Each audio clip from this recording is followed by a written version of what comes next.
பாருங்க, துன்மார்க்கமோ அநியாயமோ அக்கிரமமோ நமக்கு எதை கொண்டு வர முடியாது? வேதம் தெளிவா சொல்லுது, துன்மார்க்கனுக்கு சமாதானம் இல்லைன்னா சொல்லுது. ஒருவேளை அவன் தண்ணி அடிச்சு சமாதானத்தை தேடலாம், போதைக்கு அடிமையாகி அதுல சமாதானத்தை தேடலாம், அந்த சமாதானத்தினுடைய முடிவும் சஞ்சலமே. ஆனா வேதம் சொல்லுது, இந்த பூமியில எவ்வளவு நமக்கு டார்ச்சர் இருந்தாலும், எவ்வளவு நமக்கு சவால்கள் இருந்தாலும், நான் உத்தமனா இருந்தால் என்னுடைய முடிவு எப்படி இருக்கும்? சமாதானமா இருக்கும். தேவன் நிறைய நேரங்களில் நம்மளை கண்டிக்கிறார். இன்றைக்கு இது ஏன் இங்க பேசப்படுதுன்னா, கொரிந்து சபையில இப்படிப்பட்ட காரியங்களை நிறைவேற்றாத விசுவாசிகள் இருந்தார்கள். அவங்களுக்கு பல பிரச்சனைகள் இருந்தது. அந்த பிரச்சனைகள் மாறுவதற்கும் தேவன் அவர்களை நடத்துவதற்கும் பவுலினுடைய ஆலோசனை என்னவென்றால், முதல் காரியம் சொல்லுங்க பார்க்கலாம், இரண்டாவது காரியம் சொல்லுங்க பார்க்கலாம், நற்சீர் பொருந்துங்கள், மூன்றாவது ஆறுதல் அடையுங்கள், ஏக சிந்தையாயிருங்கள், சமாதானமாயிருங்கள். அப்போ ஒரு சபைக்குள்ள நிறைய சமாதானமற்ற காரியங்கள் அங்க நடந்திருக்குது. அந்த சமாதானமற்ற காரியங்களை சரிப்படுத்துறதுக்கு தான் பவுல் இந்த லெட்டரை என்ன பண்றாரு? கொரிந்து சபைக்கு எழுதுகிறாரு. அப்ப எழுதும் போது அவர் கண்டுபிடிச்ச ஒரு காரியம், சமாதானமா இருந்தா தேவன் கூட இருப்பாரு, தேவன் கூட இருந்தா எல்லாமே நல்லா இருக்கும், எல்லாமே ஆசீர்வாதமா இருக்கும், எல்லாமே அற்புதமாய் நடக்கும். அப்போ நிறைய சபையில என் கூட ஆண்டவர் இருக்கிறார் இருக்கிறார் நாம சொல்லிக்கிறோம்.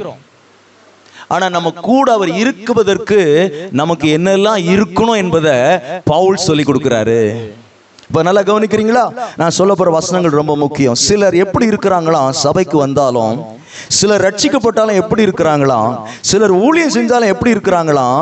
நீங்க எடுத்து வாசிங்க, சங்கீதம் 120 7வது வசனத்தை வாசிங்களேன். எப்படி இருக்கிறாங்க பாருங்க. நான் சமாதானத்தை நாடுகிறேன், அவர்களோ நான் பேசும்போது, தாவீதினுடைய மிகப்பெரிய சோர்வான வார்த்தை. தாவீது சமாதானத்தை என்ன பண்றாராம்? அப்ப உங்களுக்கு ஒரு வார்த்தை சொல்லட்டுமா? சமாதானம் என்பது அப்படியே மேஜிக் மாதிரி இறங்காது. சமாதானம் உண்டாகும்படி நம்ம சில முயற்சிகளை எடுக்கணும். எத்தனை பேருக்கு புரியுது? சமாதானம் உண்டாகும்படி சில காரியங்களை விட்டு கொடுக்கணும். சமாதானம் உண்டாகும்படி நம்மை சில நேரங்களில் நம்மை தாழ்த்தணும். அப்படி இல்லைன்னா நமக்கு எத்தனை லட்சம் வந்தாலும் நமக்கு என்ன கிடைக்காது. நான் சொல்ற சத்தியம் ரொம்ப டிஃபரெண்டா இருக்கும். நல்லா கவனிங்க, சமாதானத்தை நாடுகிறேன். அப்ப நம்ம வாழ்க்கையில எப்ப பார்த்தாலும் சமாதானம் கொடுங்க கொடுங்கன்று ஜெபிக்கிற அந்த ஜெபம் நல்லா கவனிங்க, தவறு.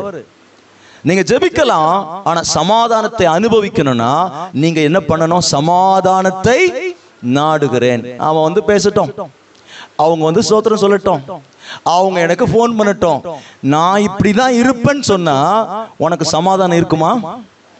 இருக்காது. அவங்க பேசினா என்ன, பேச கட்டின நான் போய் அவங்க கிட்ட என்ன பண்ணுவேன்? பேசுவேன். எவன் ஒருத்தன் இறங்கி போறானோ அவன் யாரா இருப்பான்? சமாதானம் உள்ளவனா இருப்பான். பிரியமானவர்களே, அவங்க மன்னிப்பு கேட்கட்டும்.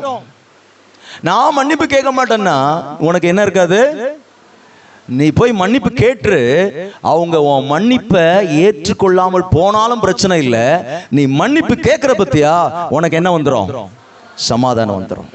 நான் ஏதாவது தவறான உபதேசம் சொல்லிட்டு இருக்கிறேன்னா நான் சொல்றதெல்லாம் சுத்த தங்கம். பாருங்க, சமாதானத்தை நாடுகிறேன். அடுத்த வார்த்தை, அவர்களோ நான் பேசும்போது யுத்தத்திற்கு எத்தனை பண்ணுகிற. எவ்வளவு பெரிய பிரச்சனை இல்லை. என்னதான் இறங்கி இறங்கி போனாலும் பாஸ்டர், எவ்வளவுதான் நான் விட்டு கொடுத்து போனாலும் பாஸ்டர், ஆனா அவங்க யாரா இருக்கிறாங்கன்னா எப்படா சண்டை வலிக்கலான்னு இருக்கிறாங்க, எப்படா என்ன சண்டை போடலான்னு ரெடியா காத்து இருக்கிறாங்க. ஆனா நான் அப்படி இல்லை. நான் எதை நாடுறேன்? சமாதானத்தை நாடுகிறேன். பாருங்க, காலையில வீட்டுல ஒரு பிரச்சனை ஆரம்பிச்சிருக்கோம், அந்த மனுஷன் வீட்டை விட்டு வெளியே போயிடுவார். காலையில நிறைய கான்வர்சேஷன் போயிருக்கோம் காரசாரமா. இப்போ அவர் வெளியே போயிட்டாரு, அம்மா எங்க இருக்குது? வீட்டுல இருக்குது. இப்போ யோசிக்கும், 6 மணிக்கு அந்த மனுஷன் திரும்பி வரத்துக்குள்ள ஒவ்வொரு வார்த்தையும் அண்டர்லைன் பண்ணி வந்தா எப்படி கேட்கறான் பாரு. அப்படின்னு ஒருத்தங்க யோசித்து வீட்டில் உட்காந்துருந்தா அந்த மனுஷன் 6 மணிக்கு உள்ள வந்த உடனே அந்த வீட்டில் எப்படி இருக்கும்? சமாதானம் இருக்குமா? வந்த உடனே காலையில ஒண்ணுமே நடக்காத மாதிரி வந்த உடனே வாங்கத்தான் அப்படின்னு கூப்பிட்டு அவருக்கு சூடா ஒரு காப்பி கொடுத்துட்டா பிரச்சனை என்ன ஆயிடும்? ஆனா நிறைய பேர் அப்படி இருக்கல. அதனால சொல்ல வரேன், இல்லாதனால தான் கிறிஸ்தவங்களா இருந்தாலும் என்ன இல்லை, சமாதானம் இல்லை. சர்ச்சுக்கு போனாலும் சமாதானம் இல்லை, ஊழியம் செஞ்சாலும் சமாதானம் இல்லை. நான் சொல்ற வார்த்தைகள் ரொம்ப முக்கியமானது. சமாதானமா இருங்கள் என்றால் வானத்திலிருந்து ஒரு சமாதானம் உருவாகி என் தலைக்குள்ள இறங்காது. நான் சமாதானத்திற்கு வழி திறந்து கொடுக்கணும். உங்களுக்கு இன்னொரு வசனம் சொல்லட்டுமா? இயேசுவை தான் நான் வச்சு பேசுறேன், வேற யாரையும் வச்சு பேச. லூக்கா 10ஆம் அதிகாரம் 5வது வசனம் 6வது வசனம் நீங்க வாசித்து பாருங்களேன். நீங்கள் ஒரு வீட்டுக்குள் பிரவேசிக்கும் போது உண்டாவதாக என்று முதலாவது வார்த்தையே ஒரு வீட்டுக்குள்ள போன உடனே என்ன சொன்னாரு? சமாதானம். ஏன்னா வீட்டுல தான் பெரிய ஈரான், அமெரிக்கா, இஸ்ரேல் இந்த யுத்தங்கள்லாம் அங்கதான் இருக்குது. அதனால முதல்ல போனோன்னு என்ன சொல்லிடணுமா? சரி சொல்லிட்டோம்பா, பாஸ்டர் வந்தாரு, சமாதானம் சமாதானம் சொன்னாரு, சொல்லிட்டாரு, உடனே சமாதானம் வந்துருமா? சமாதான பாத்திரன் அங்கே இருந்தால் நீங்கள் கூறின சமாதானம் அவனிடத்தில் தங்கும், இல்லாதிருந்தால் உங்களிடத்துக்கு திரும்பி வரும். நிறைய பேருக்கு கேள்வி என்ன, அவர் இவ்வளவு ஜெபம் பண்ணிட்டு போனாரு, இவ்வளவு வசனத்தை சொன்னாரு, ஆனா மறுபடியும் எங்க வீட்டுல என்னதான் வருது? பிரச்சனை தான் வருது, சண்டை தான் வருது. ஆண்டவர் இன்னைக்கு உங்க கண்ணை திறப்பாராக. ஐயா, இயேசு என்ன சொல்லி கொடுக்கிறாருன்னா, நீங்க ஒரு வீட்டுக்குள்ள போய் முதல் வார்த்தையே சமாதானம் உண்டாவதுன்னு சொல்லிடுங்க. அப்படி நீங்க சொன்ன பிற்பாடு அந்த வீட்டுல இருக்கிறவங்களை பொறுத்து தான் சமாதானம் வரும். அந்த வசனம் சொல்லுது, அந்த வீட்டில் இருக்கிற கணவனோ மனைவியோ பிள்ளைகளோ கூறின சமாதானத்துக்கு யாரா இருக்கணுமா? எல்லாம் சொல்லுங்க. பாத்திரவானா இருந்தா, தகுதியா இருந்தா, பண்ற ஜெபம், ஆசீர்வதிக்கிற ஆசீர்வாதம், சொல்ற வாழ்த்துதல் எல்லாம் தங்கும். எல்லாம் சொல்லுங்க, தங்கும். என்னதான் சொன்னாலும் அந்த இருதயம் அதற்கு பாத்திரமா இல்லைன்னா அது திரும்பி வந்துரும். அப்போ நிறைய நேரம் என்ன நினைச்சுக்கிறான்னா, சமாதானம் ஒரு மேஜிக் மாதிரி அப்படியே டக்குன்னு நம்ம வாழ்க்கையில் நடந்துராது. நாம யாரா இருக்கணும்னா சமாதானத்திற்கு பாத்திரனா இருக்கணும். இன்னைக்கு நீங்க எல்லாம் சமாதானத்திற்கு யாரா இருக்கணும்? பாத்திரவானா இருந்தா ஒரு சண்டே கிளாஸ் குழந்தை கூட உங்களுக்கு ஜெபம் பண்ணா உங்களுக்கு என்ன வந்துடும்? சமாதானம் வந்துடும். உங்க வாழ்க்கையில மாற்றங்கள் வந்துடும், உங்களுக்கு விடுதலை வந்துடும். நிறைய பேர் என்ன பண்றாங்கன்னா குறை சொல்றாங்க, சர்ச்சை பாஸ்டர் அவருக்கு வல்லமை இல்லை, அவருக்கு வரங்கள் இல்லை. இல்ல, நீ பாத்திரவானா இரு. அவன் யாரா இருந்து உனக்கு வாழ்த்துதல் சொல்லும் போது, தேவனுடைய நாமத்தை சொல்லும் போது உனக்கு அப்படியே அது என்ன பண்ணும்? ஆமா. இப்போ நான் உங்களுக்கு சொல்ல போற வசனத்தை பாருங்களேன். நிறைய பேர் எப்படி இருக்க கூடாது என்பதை நான் உங்களுக்கு சொல்ல போறேன். 6வது வசனம், சங்கீதம் 126 பாருங்க. 6 என்ன சொல்லுது? 126 சமாதானத்தை பகைக்கிறவரிடத்தில் என் ஆத்துமா. இதெல்லாம் நீங்க நோட் பண்ண இந்த வார்த்தை எல்லாம். ஒருத்தர் சமாதானத்தை நாடுறாரு, இன்னொருத்தவங்க என்ன பண்றாங்களா? சமாதானத்தை பகைக்கிறாங்களா.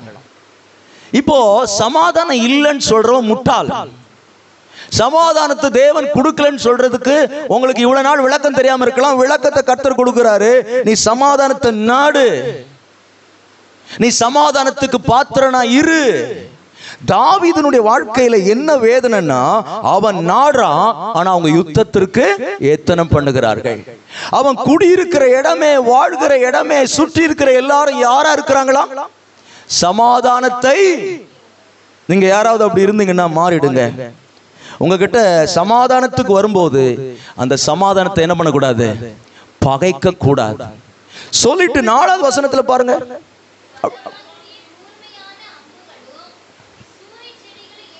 கீழே 5 வாசிங்க. ஐயோ,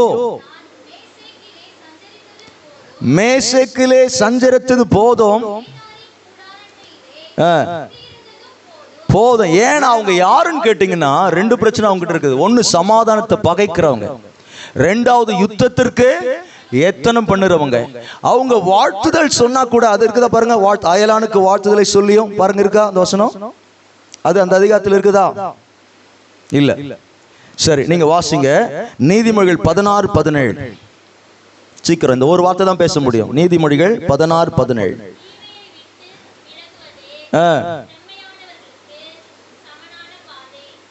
சமனான பாதையா? கரெக்டா? சமனான பாதை, சமாதான பாதையா? சரி, அதை விட்டுருங்க, அந்த வசனத்தை விட்டுருங்க. இப்ப நான் உங்களுக்கு சொல்ல போறது நல்லா கவனிங்க. இயேசு என்ன சொன்னாருன்னா, சமாதானம் பண்ணுகிறவர்கள் பாக்கியவான்கள். அப்போ சமாதானத்துக்கு இத்தனை காரியங்கள் அப்படியே சுத்தி வருது பாருங்களேன். அப்போ சமாதானமாய் நான் இருக்கணும்னு சொன்னா நீங்க எதுல கவனம் செலுத்தணும்னா, நான் முதலாவது சமாதானத்திற்கு பாத்திரவனா இருக்கணும். ரெண்டாவது, நான் சமாதானத்தை நாடணும். மூன்றாவது, நான் சமாதானம் பண்ணுகிறவனா இருக்கணும். We are the peacemaker, not problem maker. நம்ம சமாதானம் பண்ணுகிறவங்களா அல்லது பிரச்சனையை உண்டு பண்ணுகிறவங்களா, இதை பொறுத்து தான் நமக்கு என்ன இருக்கும்? சமாதானம் இருக்கும்.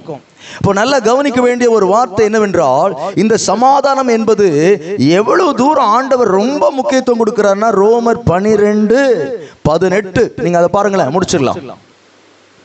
ரோமர் 12, கூடுமானால் உங்களால் ஆன மட்டும் எல்லா மனுஷரோடும் சமாதானமாய் இருங்கள். அப்போ இந்த சமாதானத்திற்கு ஆண்டவர் ஒரு பெரிய எல்லையை குறிக்கிறார். இவரோட மட்டும், அவரோடு மட்டும், அவளோடு மட்டும், இவளோடு மட்டும் கிடையாம, கூடுமானால் மேக்சிமம் நீங்க என்ன முயற்சி எடுக்கணும்னா, கூடுமானால் எல்லா மனுஷரோடும் சமாதானமா இருக்க என்ன பண்ணணுமா? இருங்கள். இன்னொரு இடத்துல சொல்லுது, சமாதானமா இருக்க நாடுங்கள்.